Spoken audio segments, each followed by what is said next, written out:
આગળ વાત કરીએ તો ઉજ્જૈનના મહાકાલ મંદિરમાં ભસ્મ આરતીનું આયોજન કરવામાં આવ્યું હતું। તો વહેલી સવારે મહાકાલ મંદિરમાં ભસ્મ આરતી થઈ હતી। સાથે જ કહી શકાય કે મહાકાલની આરતી પણ કરવામાં આવી હતી। લોકો દૂર દૂરથી આરતીનો લાભ લેવા માટે આવ્યા હતા।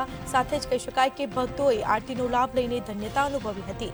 નવા વર્ષ 2024ના પ્રથમ ભસ્મ આરતી કરવામાં આવી છે। મહાકાલને મોટી સંખ્યામાં ભાવિક ભક્તો આરતીમાં ઉમટ્યા હતા। તો ભક્તોએ આરતીનો લાભ લઈને ધન્યતા અનુભવી હતી।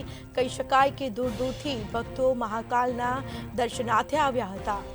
તો આજે નવા વર્ષનો પહેલો દિવસ છે। 2024ની પ્રથમ ભસ્મ આરતી મહાકાલને કરવામાં આવી હતી।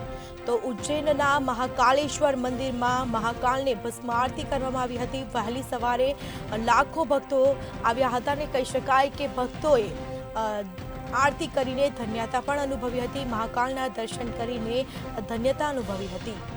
તો નવા વર્ષ 2024ની પ્રથમ મહાકાલની ભસ્મ આરતી કરવામાં આવી હતી। ઉજ્જૈનના મહાકાલેશ્વર મંદિરમાં ભસ્મ આરતી કરવામાં આવી હતી। સાથે જ કહી શકાય કે ભક્તોએ દર્શન કરીને ધન્યતા અનુભવી હતી। તો આજે વર્ષનો પહેલો દિવસ અને પણ સોમવાર છે, જેને લઈને ઉજ્જૈનના મહાકાલેશ્વર મંદિરમાં ભસ્મ આરતી કરવામાં આવી હતી।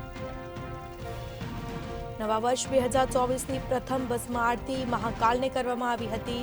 સાથે જ કહી શકાય કે હજારો ભક્તો મહાકાલના દર્શન કરીને ધન્યતા અનુભવી હતી। મોટી સંખ્યામાં ભાવિક ભક્તો આરતીમાં ઉમટ્યા હતા।